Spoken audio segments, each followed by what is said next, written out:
transmitiendo una nueva serie que inicié hace 4 conferencias titulada, para que puedan ustedes continuar siguiéndola, La creación y Dios.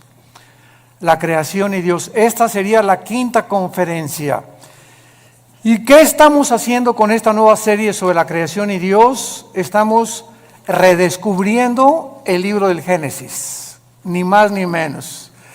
O sea, estoy tratando de concentrarme nada más porque ya hubo una vez cuando ya tenemos en conferencias, ¿verdad?, y grabadas casi 40 capítulos del Génesis, versículo por versículo, pero me quiero concentrar simplemente en 2 capítulos, en el capítulo 1 y el capítulo 2, que es la creación y la recreación del planeta Tierra. Y durante muchos años pues hemos estudiado, que inclusive me acuerdo cuando yo comencé a estudiar la teología y comencé a tener muchísimo interés en el Génesis y en el Apocalipsis, que han sido mis 2 libros preferidos, aunque claro que toda la Biblia es maravillosa, pero siempre Dios nos inclina sobre ciertas áreas. Por ejemplo, el apóstol Pablo fue el único de todos los apóstoles, ni siquiera Juan, ni Pedro, ni ninguno otro apóstol se le reveló el rapto de la iglesia. A Pablo fue al único a quien el Espíritu Santo le reveló el rapto de la iglesia. A Pablo fue al único, Efesios capítulo 3, que le reveló que la dispensación de la iglesia tenía como objeto unir a los judíos y a los gentiles. A él le reveló. A Juan Dios se lo llevó al cielo y pudo ver hace 2000 años lo que iba a pasar con el futuro de la humanidad, y él escribió el Apocalipsis. El apóstol Pedro pues le escribe a todos los judíos que estaban siendo perseguidos, animándolos y mostrándoles que el sufrimiento formaba parte también de la esencia de nuestro caminar con Jesús. Y así vemos, ¿verdad?, que Jeremías tuvo una revelación, Isaías otra, Ezequiel otra, porque la multiforme sabiduría de Dios, ¿quién la podría medir? ¿Quién podría decir, pues solamente aquí está esto y aquí está esto? Sino que tenemos que abrir nuestra mente y darnos cuenta que estamos caminando con un ser que es Dios, completamente infinito, poderoso. ¿Quién podría comprender la profundidad de sus pensamientos y de su sabiduría? Así que cuando venimos al Génesis, el Génesis destroza, el Génesis hace pedazos, el Génesis debate cualquier filosofía que el ser humano haya inventado para tratar de explicar de dónde venimos. Entonces, esta es la razón por la cual nosotros nos podemos parar ante cualquier auditorio de astrofísicos, de astrónomos, de psicólogos, de sociólogos, de antropólogos, de paleontólogos, etcétera, de antropólogos, etcétera, etcétera, y poder decirles, psiquiatras, psicólogos, que el contenido que tiene la Biblia, y demostrado desde luego a través de las evidencias que la Biblia tiene, científicas, proféticas, genéticas, biológicas, químicas, físicas, literarias, poéticas, etcétera, etcétera, no hay ningún sistema de pensamiento que se pueda igualar con los pensamientos de Dios. Entonces, el ser humano, pues desde luego que jamás podrá nunca saber de dónde venimos. ¿Por qué el ser humano jamás podrá saber de dónde venimos? Porque para que sea científico, señores astrofísicos que nos escuchan, y físicos, matemáticos, y como en la disciplina académica que ustedes quieran tener, para que sea científico tiene que ser repetitivo. Entonces nadie estuvo cuando comenzó la creación. Entonces, como nadie estuvo cuando comenzó la creación, también muchos científicos inventan teorías. Entonces, no todo lo que tiene carácter pseudocientífico es verdad. Perdón. Entonces, pues se ha inventado, ¿verdad?, que el universo, ¡pum!, comenzó con el Big Bang, la gran explosión, y que de una explosión se formaron los universos, etcétera, etcétera. Y cuando oímos esto, como no estamos acostumbrados a pensar, síganme con mucho cuidado, El ser humano en su mayoría no está entrenado ni disciplinado a pensar. ¿Qué quiero decir con esto? Que no analizamos lo que eso nos enseña. Por ejemplo, tú vas a la escuela y a la universidad y te puedes graduar con un doctorado en filosofía, y al mismo tiempo que tienes un doctorado en filosofía o en ciencias políticas, al mismo tiempo has aceptado que venimos del chango. ¿Por qué lo has aceptado? Lo has aceptado como un dogma nada más, porque tú mismo sabes, si tienes un poquito de mente analítica, que es imposible que el ser humano científicamente proceda de los animales, sobre todo a la luz de la misma ciencia. En 1954, recuerden ustedes que hubo dos doctores norteamericanos, el doctor Watson y el doctor Crick, que se les dio el premio Nobel de Medicina, 1954. ¿Por qué se les otorgó el premio Nobel de Medicina? Porque descubrieron la hélice del ADN, del ácido desoxirribonucleico. ¿Qué cosa es esto? Bueno, en los billones de células que el cuerpo humano tiene, se encuentra un código genético. O sea, se encuentra en cada célula de tu cuerpo, y esto lo descubrió la ciencia. Y en cada célula de mi cuerpo, que son billones de células, se está escrita tu vida y mi vida. La información genética de tus tatarabuelos y de mis tatarabuelos. Y en cada célula de tu cuerpo está el color de tu piel, el color de tus ojos, la estatura que tú ibas a tener, todo absolutamente codificado en cada célula. Ahora, muy bien, si pensamos y seguimos esta línea de lógica, si yo me encuentro una carta en la playa donde dice, Chencho, te quiero y te amo, te fuiste y me dejates, como quiera que esté escrita la carta, esas sentencias, esa unión de pensamientos, no lo puede producir la arena del mar. Aquí detrás de esa carta, por más que yo quiera tratar de entender que fue otra cosa, hay una inteligencia que escribió eso, dirigido a otro ser humano. Entonces, es exactamente como cuando nosotros llegamos a la conclusión de que esa inteligencia y esa información que tienen nuestras células fue por accidente. Ahora, ¿qué dice la genética? Que el esperma de un chango es imposible que produzca un hipopótamo. Y que el esperma de un gato es imposible que produzca un perro. Y que el de una vaca produzca una jirafa. Y que el ser humano tiene las cromosomas XY, el varón, la mujer tiene las cromosomas XX, y cuando tú y yo nacimos, los varones, cuando mi papá se tuvo relaciones con mi mamá, el cromosoma Y de mi papá fertilizó el óvulo de mi mamá X, y tú y yo nacimos macho camachos. Entonces, si tú vas al médico y te haces un examen de sangre y sale que tienes el cromosoma Y, pero aquí dices que no, que eres mujer, entonces tu problema biológico no es biológico, sino es un problema mental, tienes un tornillo flojo aquí adentro. Porque biológicamente Dios nos creó diferentes a los hombres y a las mujeres, haciendo a un lado ya la Biblia. Entonces nos damos cuenta que a través de la misma descubrimientos de la genética y de la ciencia, corroboran que la Biblia tenía razón, que es imposible que de una explosión hayamos salido todos, porque la primera pregunta es, ¿quién produjo la explosión? Pregúntale a tu padrino el ateo. ¿Quién produjo la explosión? ¿La nada? No produce nada. Ahora, muy bien, siguiendo este pensamiento, si hubo una explosión, la materia produce el pensamiento, la materia produce la conciencia. Entonces nos damos cuenta que nunca hemos pensado de una forma racional como somos supuestamente racionales. Aceptamos como dogmas de fe lo que se nos enseña sin haber analizado mentalmente lo que se nos enseñó. Y así pasa con la religión también. Tú y yo venimos de una religión popular, donde se me enseñó, es un dogma de fe creer esto. Me acuerdo cuando yo tenía 13 años y quería ser cura, que le preguntaba yo a los obispos, oiga, ¿por qué esto? ¿Por qué Dios permitió el diablo?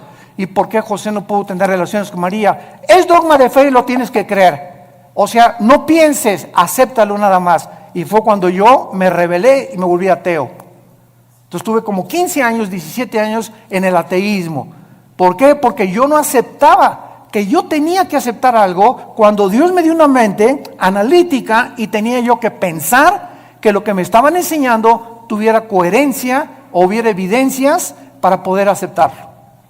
Y así pasa con la fe, y así pasa con las cosas de la filosofía, de la ciencia y de la Biblia. No estamos acostumbrados más que a aceptar, y la fe cristiana no es un dogma de fe. La fe cristiana está basada no en dogmas, ni en liturgia, ni en ceremonias. La fe cristiana está basada, escúchame, en un hecho histórico. En un hecho histórico, en la resurrección de Jesucristo entre los muertos. Si Cristo no hubiera resucitado, no existiría el cristianismo. La base del cristianismo es que un hombre hace 2000 años bajó del cielo, el hombre Dios nos dio un mensaje que sobrepasa la capacidad del ser humano para poder entenderlo, y que era imposible que sus pensamientos hubieran sido producidos ni por Platón, ni por Sócrates, ni por Mahatma Gandhi, ni por Confucio, ni por Zoroastro, ni por ningún gran líder religioso. Y ese hombre anuncia que va a morir y que tiene el poder sobre la muerte, y la resurrección de Cristo transforma el imperio más grande de toda la historia, el imperio romano. Y durante 300 años los seguidores de Cristo anuncian este mensaje: Jesús vive, y se enfrentan a un imperio, a los leones. Los quemaron vivos, los hicieron teas humanas, los enterraron en su orina, en su excremento. Quisieran acabar con el cristianismo y no pudieron, simplemente porque estos hombres vieron a Jesús resucitado. Y eso es lo que cambia al ser humano.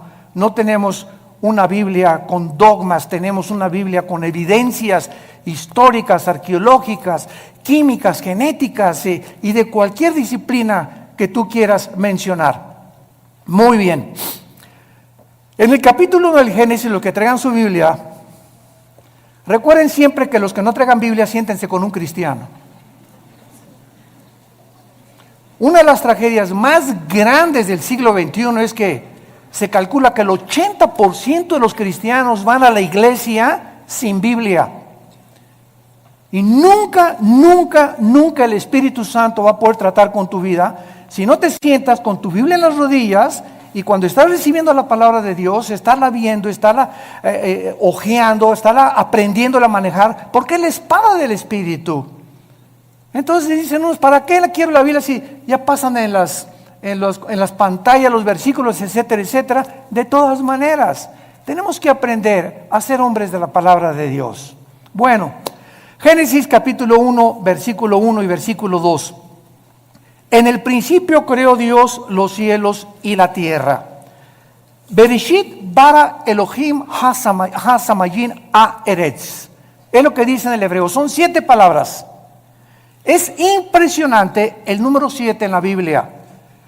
Esto se llama en la Biblia la gematría, con G de gárgara, gematría. ¿Qué es la gematría? La gematría estudia la relación que existe entre los números y las letras.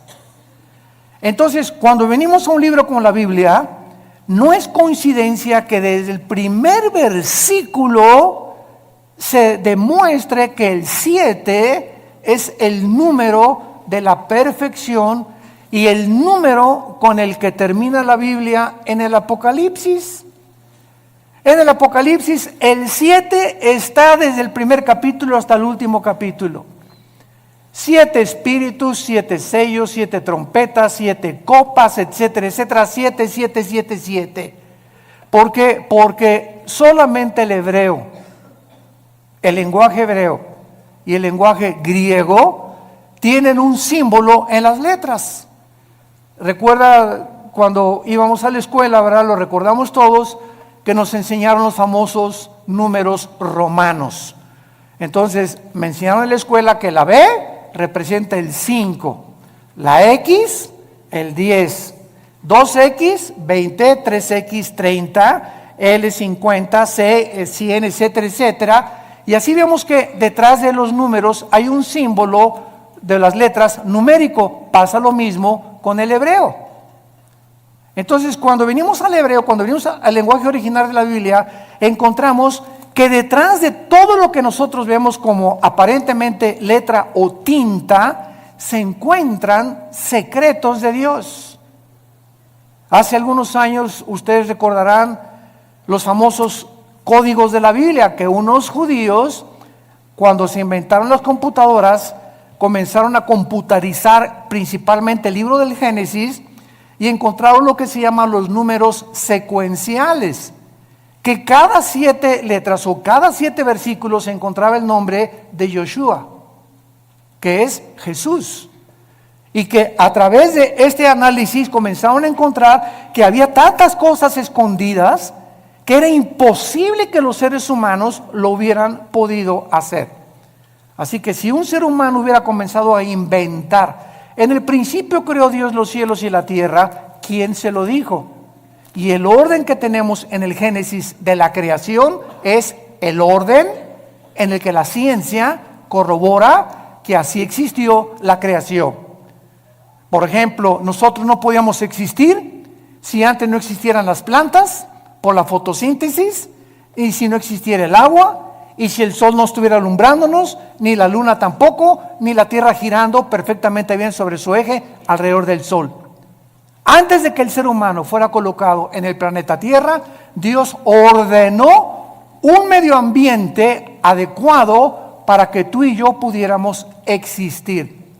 Antes de que Dios nos pusiera aquí en este ambiente, en la tierra, nosotros hacemos todos los días así y respiramos. ¿Te has puesto a pensar qué es lo que respiras? Estamos respirando una mezcla de hidrógeno que es como un 82% mezclado con oxígeno y otros gases. Y esta combinación de gases que estamos respirando es perfecta para que mis alvéolos pulmonares puedan verdaderamente sostener mi vida y ese oxígeno mantener las neuronas de mi cerebro funcionando.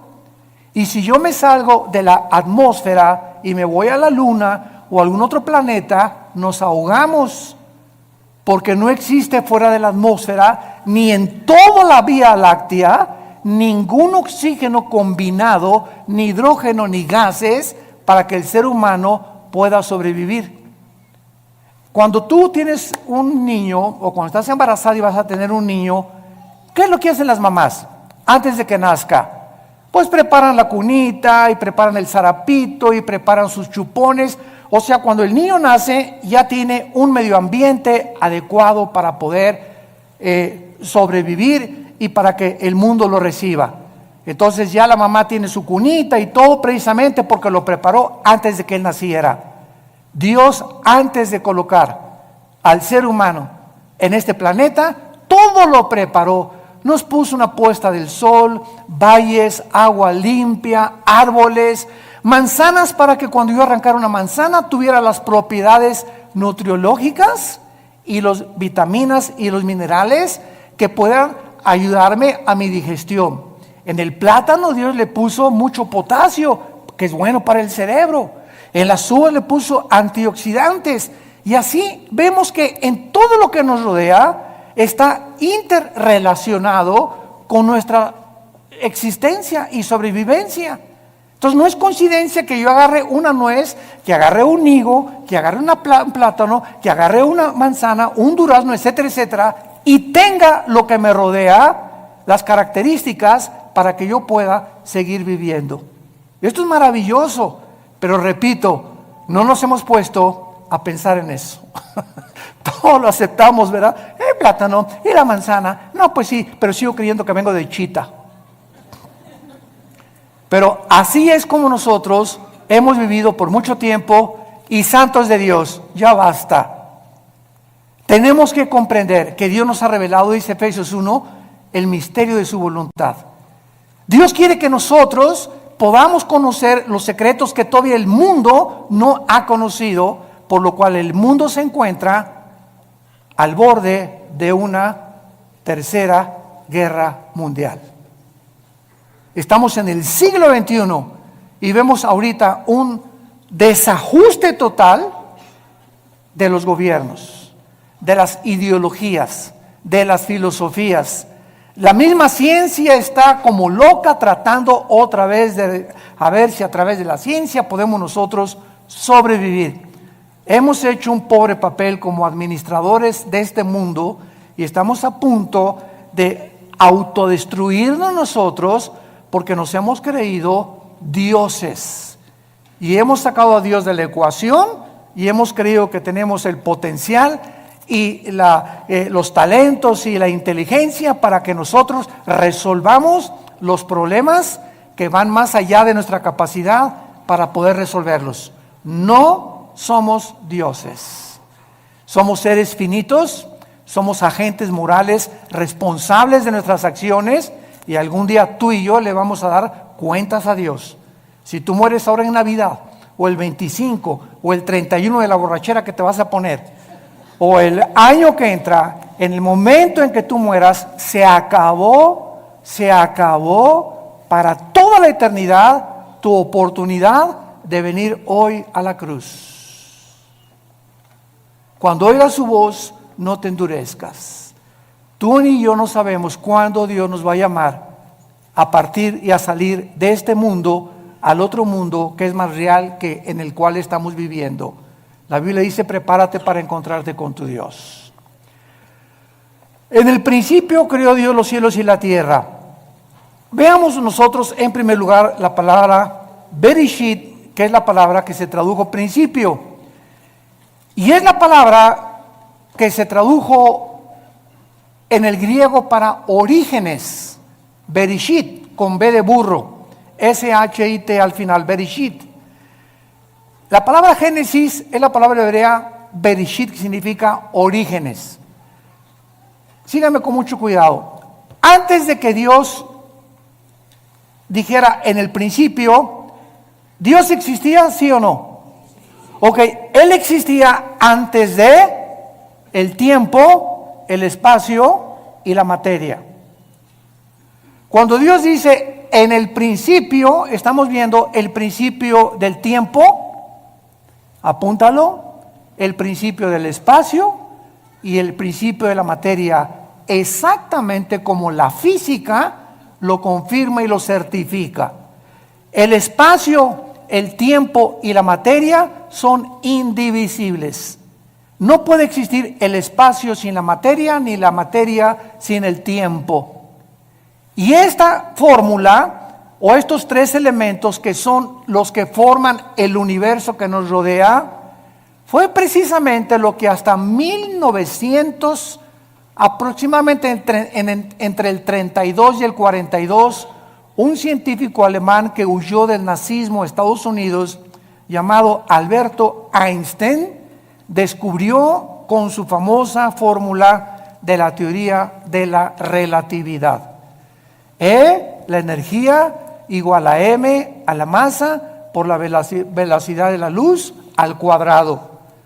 Y con esta fórmula Einstein corroboró claramente que el tiempo está unido al espacio y el espacio con la materia y que solamente son medidas de nosotros porque el universo no es infinito como se creía hasta el siglo XIX y hasta el siglo XX con los descubrimientos de Einstein y de los científicos genetistas, el doctor Crick y el doctor Watson, comenzamos a entender que todo lo que se enseñó por casi 19 siglos de Cristo a nuestros días, la ciencia se equivocó y que la Biblia ya lo afirmaba con siglos de anticipación. En el principio, hubo un principio, el universo no es infinito. Y si hubo un principio, hay un final. Y a finales del siglo XIX comienza otra teoría científica a demostrar la Biblia, la famosa ley de la termodinámica, las leyes de la termodinámica. La primera ley y la segunda ley de la termodinámica confirman que nada se crea ni se destruye. La segunda ley afirma que el universo está en un proceso de deterioro, que todo se tiene que descomponer, todo se tiene que oxidar con el tiempo, todo se tiene que echar a perder. A tu carro le tienes que estar continuamente echando aceite para que funcione el motor. Tenemos que estar tomando agua nosotros, vitaminas. Estamos en un proceso, en un universo donde el mismo Sol pierde millones de toneladas masa por segundo.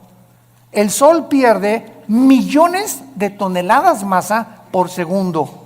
Esto establece la segunda ley de la termodinámica y lo confirma después Hebreos 1 del 10 al 12. Señor, en el principio tú eres para siempre, todo desaparecerá, pero tú permaneces por toda la eternidad.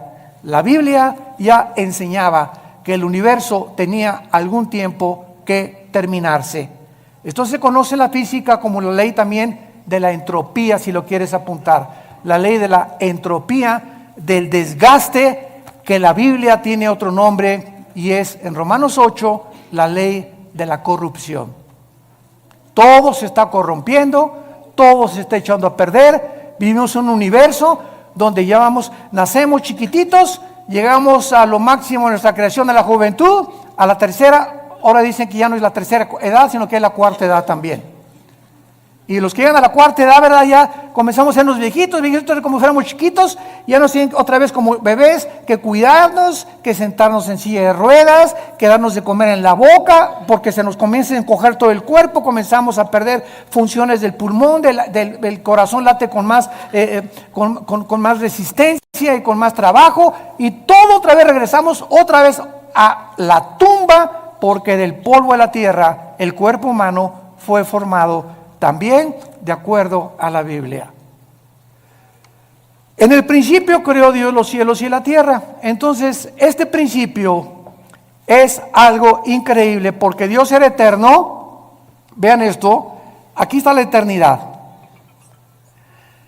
En la eternidad no existe el tiempo.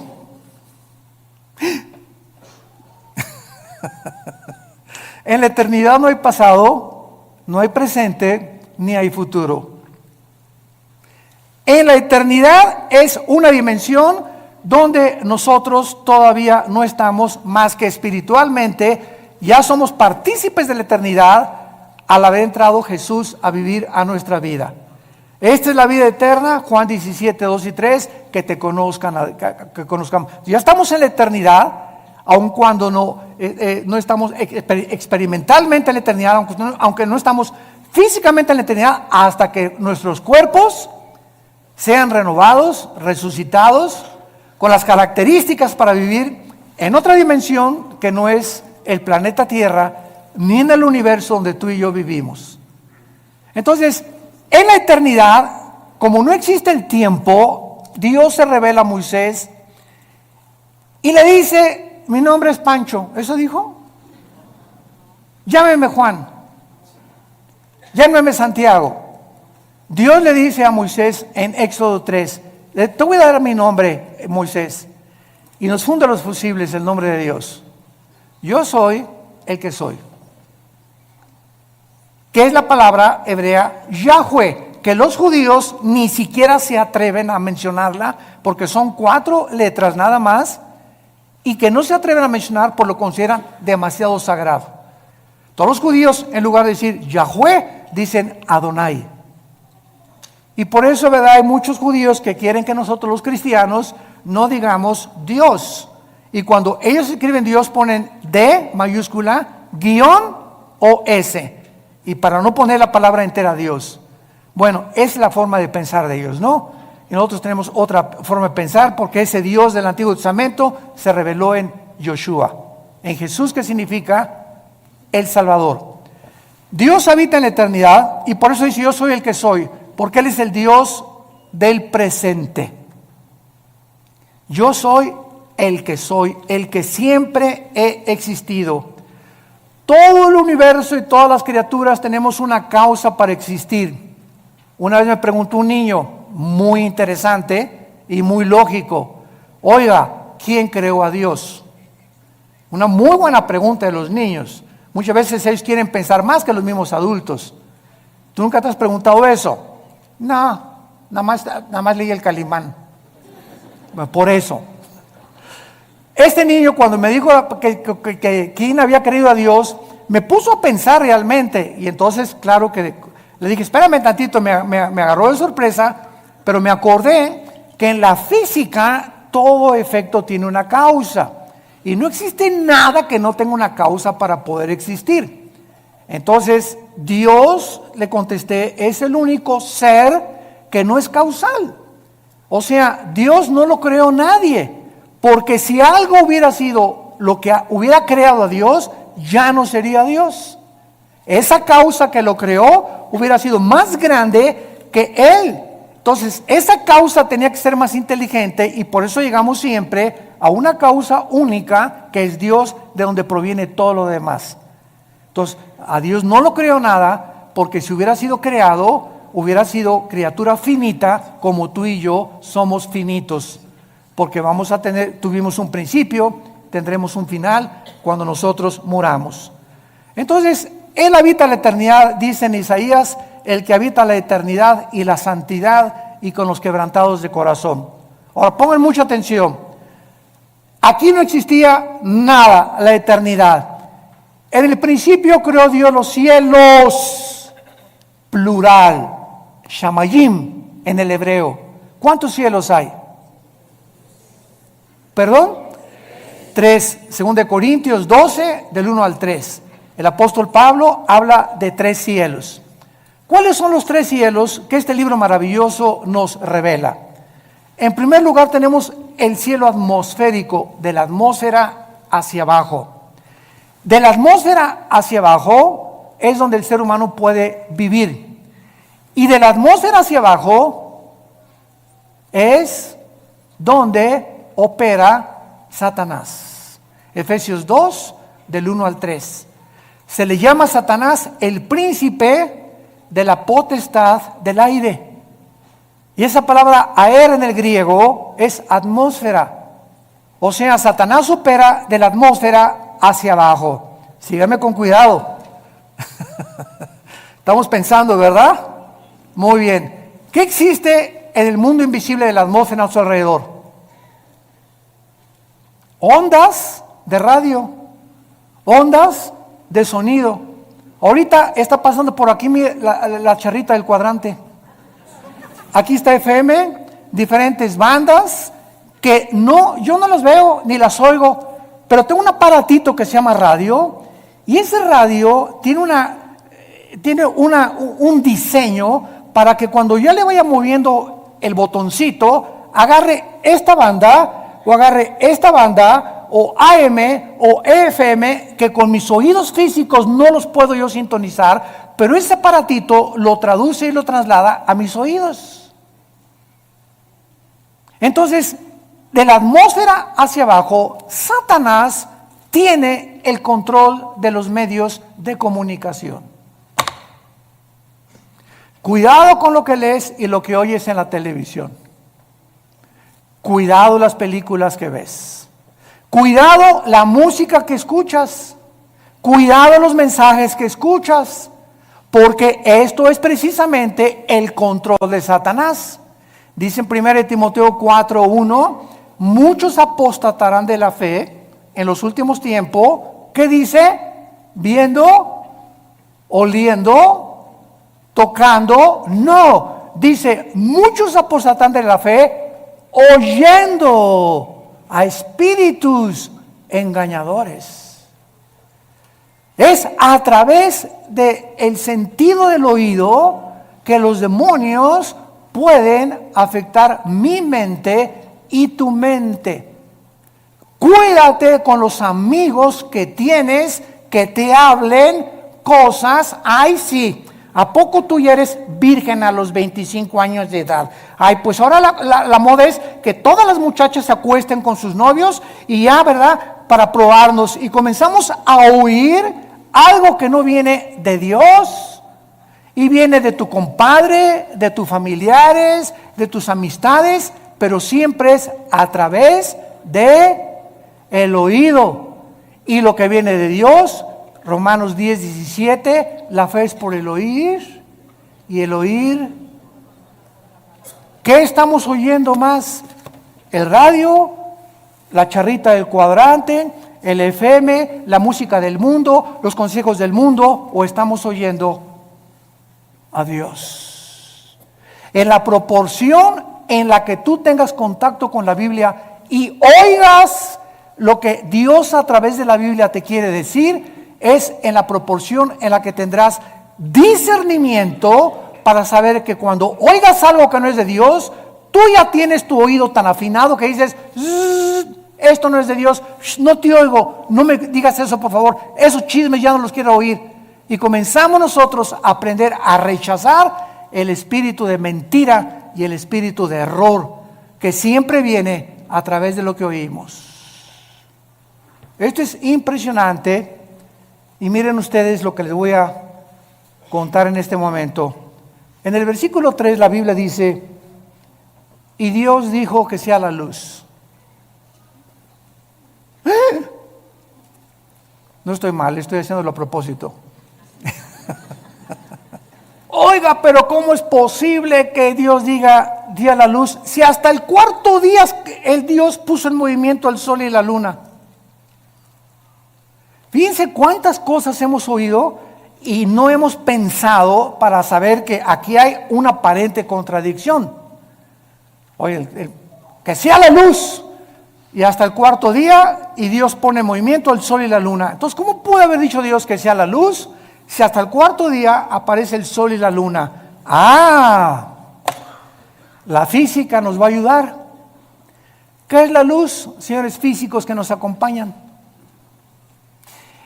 Bueno, estamos en el siglo XXI y hasta este momento solamente podemos concluir, dicen los físicos, que es un fluido de electrones o es un fluido de fotones. Y hasta ahí se quedan los físicos.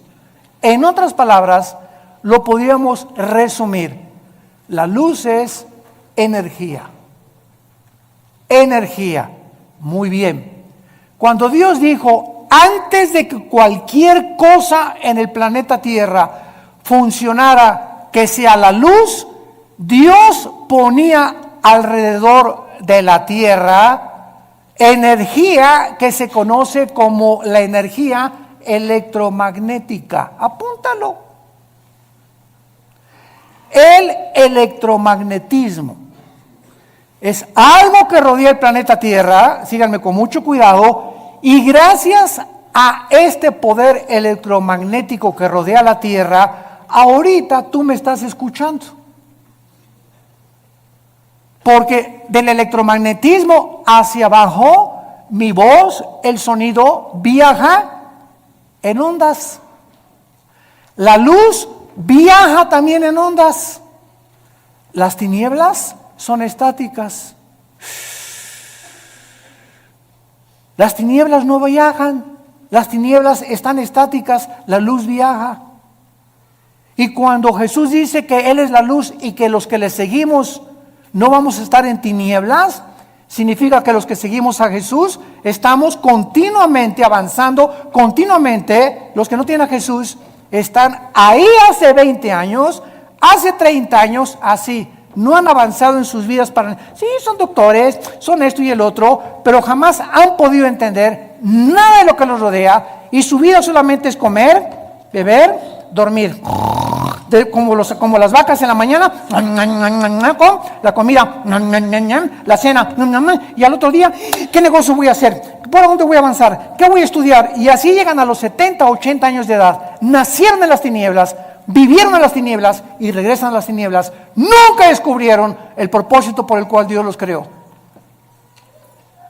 Igual que los mismos animales. Y así lo dicen los salmos. El hombre que no ha entendido a Dios es como los animales. Nada más que los animales nos ganan. ¿Cómo que nos ganan? Sí, el ser humano está aquí, los animales están debajo de nosotros y el ser humano, el animal mata por instinto, el animal sobrevive, el animal no tiene conciencia como tenemos tú y yo, pero cuando el ser humano rechaza esa conciencia y los valores de Dios, el ser humano desciende más bajo que los animales. Y es a donde la raza humana en este momento ha descendido. Matamos por placer y hemos llegado al colmo de decir el matrimonio no es entre un hombre y una mujer. Nunca verás a dos leones que se casan, ni a dos perros que se casan, pero hemos llegado y decimos que somos pensantes a completamente destruir las leyes de la biología, las leyes de la genética, la ética de Dios, la moral que Dios nos dio en los mandamientos, y nos hemos convertido en peor que animales. Y lo estamos aceptando como algo normal. Seres humanos creados a la imagen y semejanza del Creador han descendido peor que los animales. El electromagnetismo es uno de los poderes que existen con la gravitación y las fuerzas termonucleares. Son los tres poderes que rodean el universo. Y gracias al electromagnetismo nos podemos comunicar. Nos salimos de la atmósfera en la luna, y si yo voy con mi esposa a la luna y le digo, Marta, me dice, no te oigo. ¿Por qué? Porque saliendo de la atmósfera ya no existe el electromagnetismo. Entonces mi esposa y yo tenemos que tener escafandras especiales para comunicarnos fuera de la atmósfera. Por eso los astronautas tienen que comunicarse con escafandras. Te la quitas y no nos oímos. ¿Por qué? Porque fuera de la atmósfera no fue el programa de Dios para que viviéramos. Y el colmo de los colmos, gente en el siglo XXI que quiere irse a la luna de luna de miel. Hágame el favor nada más, mejor que la Riviera Maya. Oye, ahí en la luna o en Marte, bien nomás la locura, bien, a lo que hemos llegado, ¿no? Nos reímos ahorita, pero créame lo que ya están haciendo planes. Oye, ahí arriba ni beso le vas a poner a tu esposa. Van a chocar dos fibras metálicas de las escafandras o de fibra de vidrio, ¿verdad? Con lo que está hecho la careta. Y desde lejecitos. Increíble, pero cierto. Hay un ruso que pagó quién sabe cuántos millones de dólares para ser el primero en poder establecerse en la luna. Y el sueño del ser humano es conquistar el espacio y llegar a Marte y esto y el otro, cuando no hay ninguna de las características, ni la atmósfera, ni el agua, ni nada, ni las plantas, ni las frutas que existen para poder sobrevivir más de un mes en otro planeta. Así de brutos somos. En el principio creó Dios los cielos y la tierra. Entonces está la eternidad, y en penúltimo lugar hay tres cielos. Nos quedamos en el cielo de la atmósfera, donde no habita Satanás, habita por todo el universo. Pero él opera y energetiza de la atmósfera hacia abajo y usa los medios de comunicación y lo que oímos para afectar nuestro sistema de pensamiento y nuestras doctrinas. Y cuando comenzamos a comprender eso y todas estas cosas, comenzamos a tener más defensas, más municiones para pelear contra él. Me voy a cuidar y lo que oigo, la música que oigo, las películas que veo, los consejos que me da mi comadre, los consejos que me da mi suegra. Si no son cristianos, que se bañen. De la atmósfera para arriba sigue el cielo cósmico, es el segundo cielo, el cielo que nos rodea en la Vía Láctea, ¿verdad? Plutón, Mercurio, Júpiter, Saturno, etcétera, etcétera. Es el cielo, es el segundo cielo. Este segundo cielo está ocupado. Sí existen los extraterrestres. Porque una vez me dijo ustedes lo conocen, me reservo su nombre, un experto en los ovnis. Oiga, el doctor Alducin, ¿y usted por qué no cree en los ovnis y los cristianos? Le dije, ¿quién dice que no creemos en los ovnis? Claro que creemos en ellos, pero simplemente no le llamamos ovnis, le llamamos ovis. ¿Qué quiere usted decir? Objetos voladores identificados. Para nosotros no son no identificados. Sabemos que existe un fenómeno, que existe algo que aparentemente es real, pero sabemos quién está detrás de este fenómeno. Y cuando venimos a la Biblia, descubrimos que Satanás, Lucifer, el príncipe de la potestad del aire, tiene el poder de materializar la energía. Él puede hacer que se levante este púlpito, te puede apagar la televisión, puede ponerte un programa que tú no cambiaste, te puede abrir las ventanas de tu casa, te puede producir sonidos que hay con cadenas arriba del techo, te puede producir que hay un coyote cerca de tu baño aullando a las 2, 3 de la mañana, te puede hacer que una persona se aparezca y entre a tu cuarto toda vestida de negro, o puede hacer apariciones de como se llama La Llorona, una señora vestida toda de blanco y que de repente pasa por tu casa o en la noche y tú la ves y tú juras que algo pasó y que los medios de comunicación y las películas están llamando, ¿verdad?, apariciones. Son demonios, y todo el universo está controlado por ángeles caídos. Y en tercer lugar, el tercer cielo es el cuartel general de Dios. Ezequiel capítulo 1, Daniel capítulo 7, Apocalipsis capítulo 4, que son los tres pasajes en la Biblia donde claramente se nos describe que hay un trono en el tercer cielo, y a Dios se le describe con la apariencia humana. Se le describe sentado. Se le escribe sentado con pelo blanco. Claro que esto es una ilustración de la eternidad. Pero cuando Dios se hace hombre, toma la forma de nosotros. Y ahorita Jesús existe por toda la eternidad con forma humana. Su Padre no podría tener otra forma, tendría que ser como Él, porque Él es la imagen misma de Dios. Entonces, de alguna forma Dios escogió la forma como nos creó a nosotros, porque Él, ¿verdad?, también tiene que tener un cuerpo espiritual. Dios es espíritu, pero los espíritus también tienen alguna forma, no son etéreos ni incorpóreos, y a Dios se le escribe en el tercer cielo como sentado en un trono, gobernando soberanamente el universo. Ahora, muy bien, vean esto con mucho cuidado. Dios habitaba en la eternidad, Dios es luz, allá no hay nada de tinieblas, porque 1 Juan capítulo 1, no hay tinieblas en Dios. Cuando Dios crea el tercer cielo, Dios se baja de la eternidad para entrar al tercer cielo. Crea el segundo cielo, el universo, y crea la atmósfera para nosotros.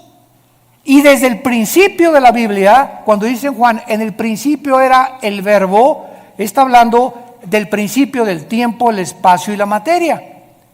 Que Jesús ya existía desde que Dios había hecho el universo. Y Él era Dios, Jesús era Dios. Todas las cosas por Él fueron hechas. Nada de lo que ha sido hecho fue hecho más que por medio de Él. En Él estaba la luz, y la luz en las tinieblas resplandece, y en Él estaba la vida, y la vida era la luz de nosotros. Así comienza el Evangelio de Juan capítulo 1. Entonces, Dios baja al tercer cielo a habitar en un trono, porque antes del universo no necesitaba un trono. Un trono nos habla de gobierno, de dominio. Entonces, cuando Dios decide, voy a crear un universo, y comienza con serafines, querubines y ángeles, Él tenía que darnos a conocer que un gobernante, alguien que esté en un trono, es porque ejerce dominio. No hay un gobernante que no tenga súbditos, que no tenga leyes, que no tenga gobierno, porque sería un gobierno abstracto, ¿verdad? Sería un gobierno que no se podría ni siquiera llamar gobierno. Y esta es la razón por la cual Dios crea primero los serafines y los querubines. Síganme con cuidado. Los querubines y los serafines no son ángeles. La palabra querubín significa el que arde. Son criaturas que están junto a Dios. Lucifer era y es un querubín. Esto es impresionante. Arriba de Dios están los serafines. Isaías capítulo 6. que tienen más alas que los querubines. La palabra ángel, malak, con M de mamá en el hebreo, angelus en el griego, significa mensajeros. Entonces, Dios desde su tercer cielo decidió que iba a mandar mensajeros, entidades espirituales, a visitarnos, a entrar a nuestras 4 dimensiones donde tú y yo vivimos, con cuerpos diferentes a los nuestros, pero que estas criaturas que Él enviaba a la tierra se iban a llamar sus mensajeros. De ahí viene la palabra ángel, que significa mensajero. Los querubines no bajan a la tierra, los serafines no bajan a la tierra. Los que han visitado la tierra, los que fortalecieron a Cristo, los que caminaron en Génesis 18 con Dios que bajó y caminó y se acercó con Abraham y se sentó Dios a comer con Abraham, lo acompañaron 2 ángeles mensajeros. Estos ángeles entraron a Sodoma y Gomorra, ¿se acuerdan? Génesis 19, y fueron cuando los homosexuales y los sodomitas los vieron, pues los querían, ¿verdad?, tener relaciones con ellos, de la belleza con la que los ángeles fueron creados, que ante los ojos humanos, ¿verdad?, bueno, es impresionante, seres perfectos. Esto es muy importante para no confundir y llamar a todos ángeles. Todos los querubines es una entidad espiritual, los serafines es otra espiritual, y a los querubines se les llama también 4 seres espirituales en Apocalipsis capítulo 4, Ezequiel 1, Ezequiel 2 y Ezequiel capítulo 10, que son igualitos a los de Apocalipsis capítulo 4. Y cuando nosotros vemos esta distinción de criaturas alrededor de nosotros, comenzamos a entender que cada uno tiene características diferentes. Y quiero terminar con esto. Durante muchos años se nos enseñó que los ángeles caídos son demonios y que los demonios son ángeles caídos. Y los ángeles caídos no pueden meterse a una persona, los demonios sí. Los ángeles caídos son principados, son gobernantes, son dirigentes de las huestes espirituales de Satanás. Los demonios son otro tipo de criaturas que perdieron sus cuerpos. En alguna época del tiempo pasado, Dios los condenó a vagar. Ahora sí que se les llama en Guanajuato las almas en pena. O sea, criaturas que sufren por no tener un cuerpo. Entonces descansan, dice la Biblia en el Evangelio de Lucas, descansan al meterse una persona y al cuerpo de la persona le llaman su casa. Hasta con eso. ¿En dónde lo tienes tú? ¿En la cocina? Le llaman su casa y entran y salen a los seres humanos. Y hay demonios que entran en seres humanos de las 3 a las 6 de la tarde. Y Pancho es normal, una persona normal hasta las 3 de la tarde. Y a las 3 comienza a hacer cosas, o tiene otra personalidad, o le cambia el carácter. La psicología le llama múltiples desórdenes de la personalidad, o le llaman esquizofrénicos, porque tienen 2 personalidades completamente bipolares, y la Biblia le llama demonios. Si tú no eres de una sola pieza en tu trabajo, una sola pieza en tu casa, una sola pieza en tu iglesia, y en tu iglesia eres uno, en tu trabajo eres otro, y en la iglesia eres otro, eres una persona que tienes afectado demonios en tu mente. Porque esos cambios de personalidad son los que